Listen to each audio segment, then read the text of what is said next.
Are you ready to unlock your full potential and maximize your productivity?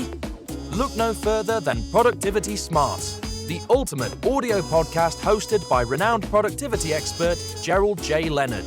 In every episode, Gerald shares captivating stories, invaluable tips, and cutting-edge strategies that will transform the way you approach productivity. Whether you're looking to reduce stress, overcome overwhelm, or simply get more done in less time, Productivity Smarts has got you covered.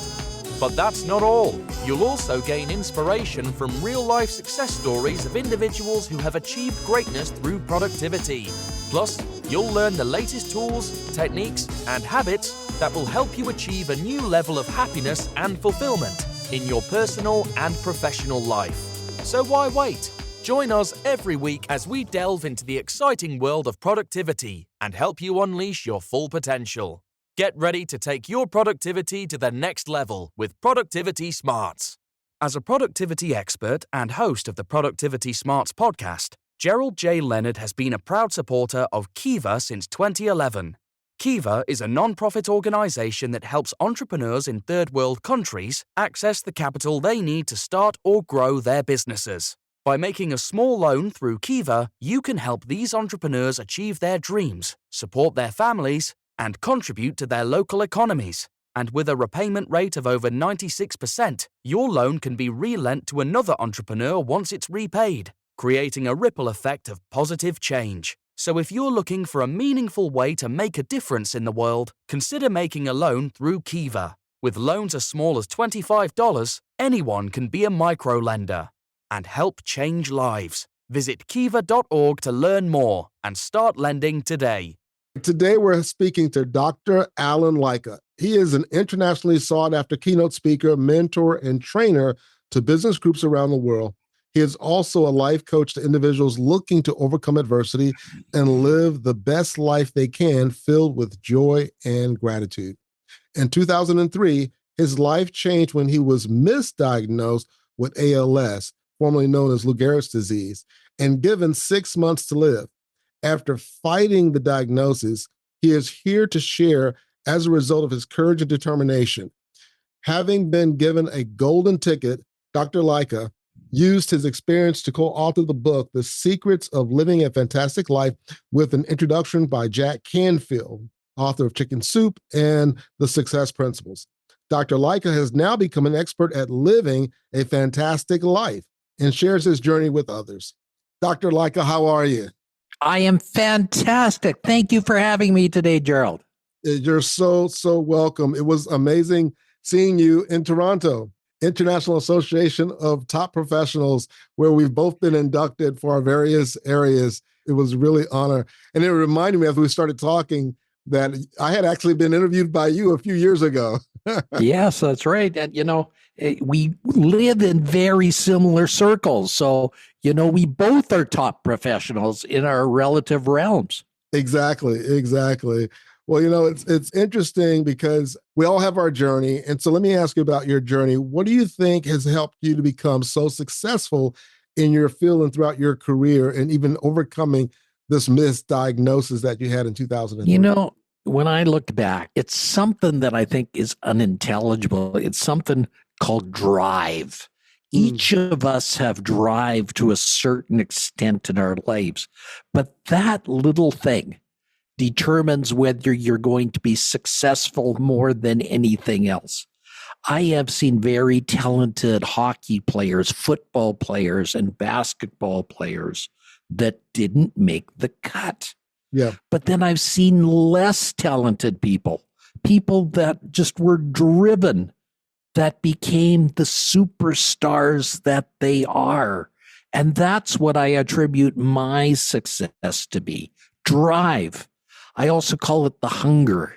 It's something that we have deep down in our sides that pushes us to the next level.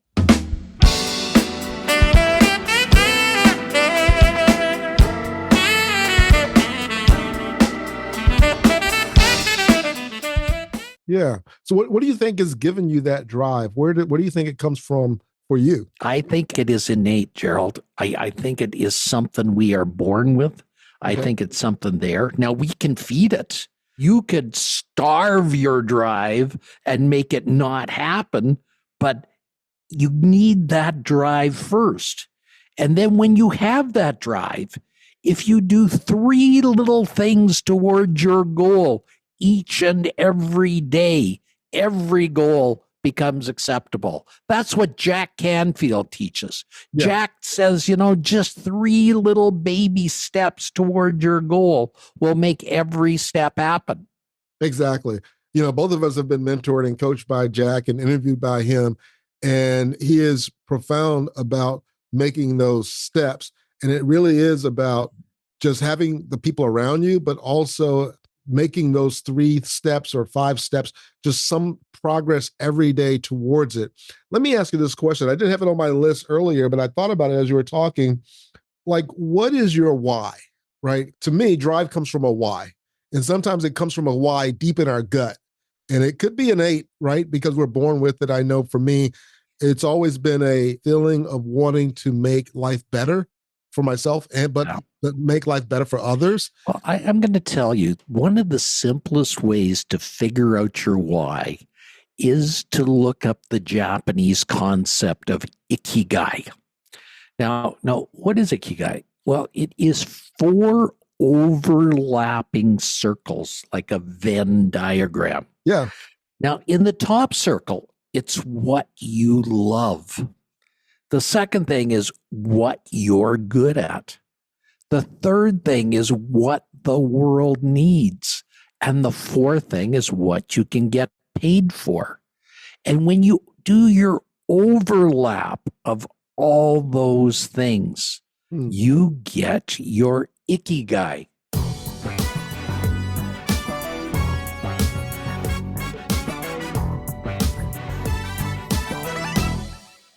So for me, what I love is interacting with people. Okay. I love interacting with people. So for me, that has to be at the heart of everything. What I'm good at. Again, I'm very good with people. I interact well, I communicate well. Right. And what does the world need? Well, I think the world needs more and more and more communicators. Right. You look at the funk the world's in now, Gerald. Boy, what we have is people at each other's throats all the time. Exactly. People fighting all the time. And if you can therefore put those all together, you can get paid for all this. And that is an Ikigai. My Ikigai is taking care of people in such a way that I make them happy. Happiness is the core of my Ikigai. That's awesome, because that was actually one of my questions from your book. Again, the book is called The Secrets to Living a Fantastic Life. And in the book, there's a diagram that's called the Ikigai diagram. You have to get the book to see it. And he really goes into great detail in talking about it. But when I saw it, I was like, it just caught my attention. And it really is where he talks about passion and mission and profession and vocation and the 4 questions of 4 areas that you just mentioned. And that once you kind of figure out where does all of those 4 areas come together in the center where they all touch each other, that's where you're going to have the greatest impact. There was another diagram in your book that really stood out to me. And it's something because it's a practice I do every morning that I've learned from Jack and learned from a number of other folks as well. But it's the gratitude wheel. And, Dr. Martin Seligman, he's a renowned psychologist and researcher. And he says that, one of the best medications he could recommend for people who have depression is to write out 5 things at night and 5 things in the morning that they're grateful for. Because within a short period of time, it will change your perspective and it will even change your chemical makeup just being grateful. But I love the way you categorize what you could be grateful for. And so I look at it as something I can adopt for myself to kind of remind me, kind of go around the circle and go, well, here's another area I could be grateful for. What am I grateful for in this area? So how did you come up with this? Well, I think it's fairly simple. A person needs to look at all the things in their life and think about it. You think about your family, think about your friends, think about being alive today, think about being happy today, Think about the gift of happiness. Think about the gift of laughter. Think about the gift of smiling. All those things are just little things. When I wake up, I think about all the good things that are going to happen to me today, and I write them down. This show was on that list. I said, I get another opportunity to communicate with so many thousand people. I get to talk to my good friends today. And that became something I was very happy about. Tonight, when I go to bed, I'll be thankful for that too, plus the other 1,000 things that happened to me today.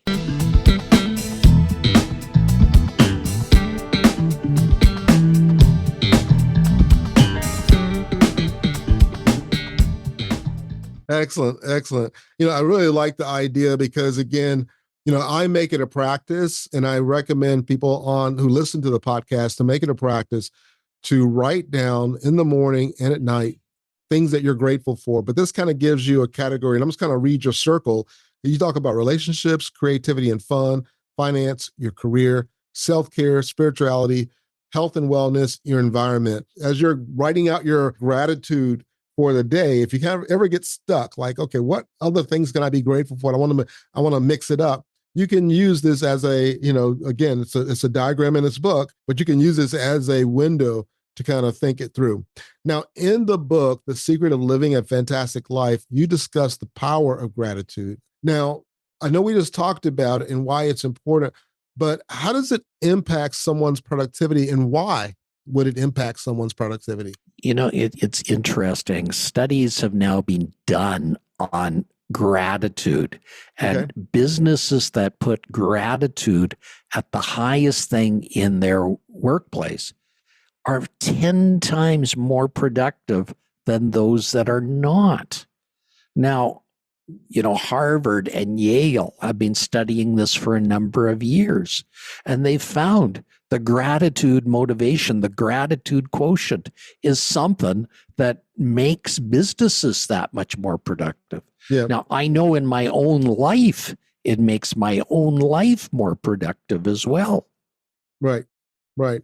It's interesting because I think sometimes with gratitude or the word joy or gratefulness, especially when you have a difficult job or hard commute and you're in a difficult environment, you can feel like, well, that's a lot of hype and so on. But here's what I found is that even if I'm going through a very difficult situation or a very difficult time, that if I just take time every day to think about and write out what I'm grateful for, it gives me a different perspective, and it makes the difficult time bearable. And even more than that, it allows me to feel like I can grow myself to become someone who can become greater than that challenge that I'm facing. It's not what happens to you. Yep. It's what you do with what happens. I love that is so important. That is really what my book is all about. Yes. It's not what happens to you. It's what you do with what happens. Exactly. So now, what are some practical strategies that you've used to maintain as you've been working through all the different things and writing the books? And I know you have a number of other books that are coming out that have helped you to stay productive during challenging times. Because again, as you said earlier, we're in a very difficult time in life. At various times, life can be difficult, right? But especially when you turn on the television and the discourse is really negative and so on. How do you maintain that productivity, that focus, even during those adverse times? I'm also an amateur photographer, and I've got tens of thousands of photos on my phone. And I love Google, how it pops up memories of something that I did 5 years ago, 7 years ago, 10 years ago. I love the way it pops up the sunset that occurred a week ago or the sunrise that occurred. Now, when you look at the beautiful power and beauty of the sunrise, how can you not feel the power of the universe ready to help you with things? Right. How can you not really just... So remember those things. Spend some quiet time thinking of those powerful things every day. Spend some time in the quiet of your life, and you will just move forward.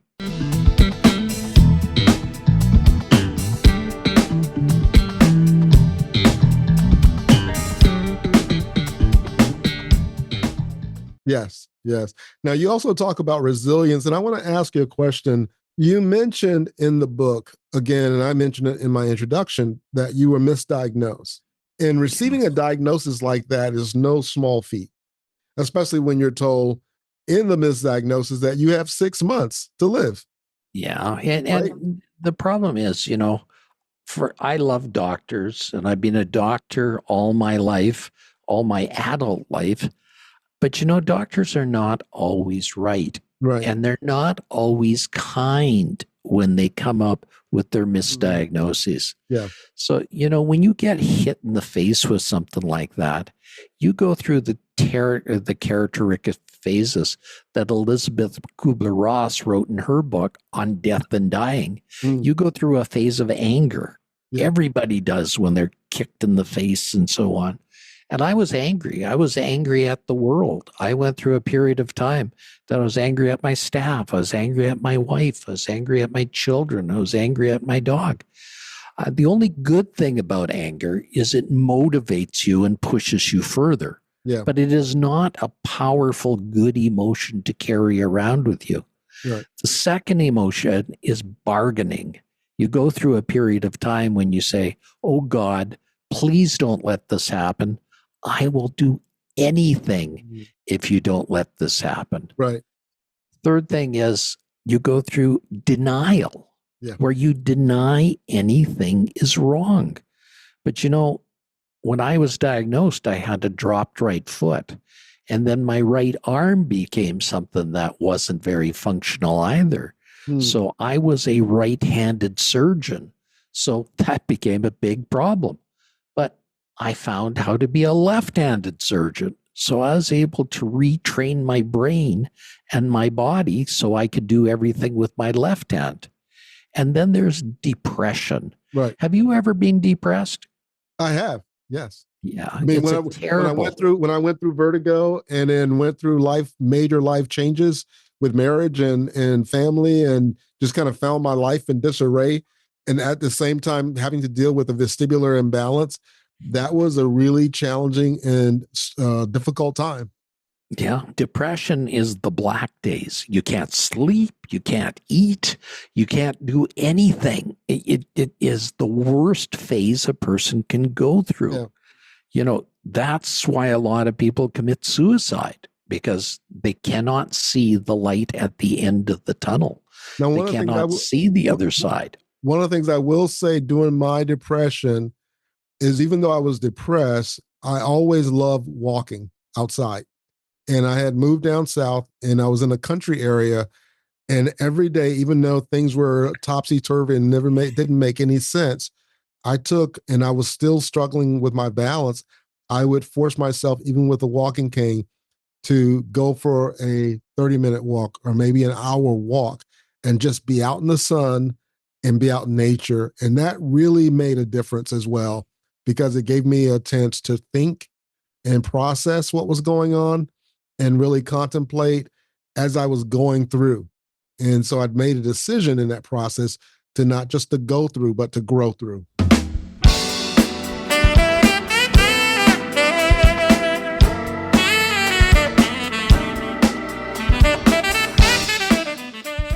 Yeah. And one of the cures for depression is exercise. Yeah. So if nothing else, that's one thing you should incorporate into your activity every day. Yeah. In fact, they've shown in studies that exercise every day is as good as taking antidepressants. Yes. Now, if your doctor tells you need antidepressants, don't say Dr. Lycka said, I'm just going to exercise. Make sure you still do that, but add exercise in. Exactly. You have to add both of them in there. Excellent, excellent, excellent. Now, you also talk about mindset in your book quite a bit. What are some of the most impactful habits and mindsets that someone can develop when they're going through? I think the first thing is to be positive. No matter what, you need to be positive. You have to have an attitude where everything is going to turn out right. And if it hasn't turned out right yet, it just means it's not the end yet. You haven't been at the end yet. Right. So you need to get to the end. Exactly. Exactly.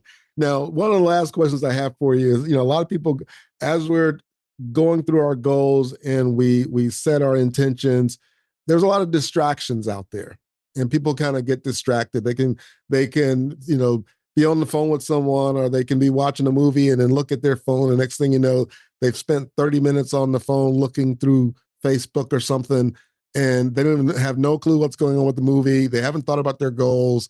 They've kind of wasted time. How should someone deal with just all? Well, I've always said life is like this. You're in an immense football arena, and your only goal in life is to get from one end to the other. But along the way, you're constantly being attacked by everything that's on the side, all these bright, shiny objects that keep getting in your way and preventing you from getting to the other side. That's when you got to realize what your goal is. It's to get to the other side. And you've got to the other side of that football field. In life, it's to get there happy. It's to get there sane. It's to get there with as many people that you've along the way made happy. So you have to work on that happiness. Yeah. You have to work on that goal. Goals are what determine what's going to come out every day.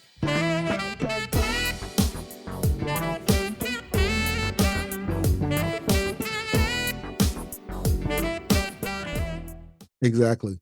Now, what's a practice that you've developed for yourself to help you stay focused on your goals?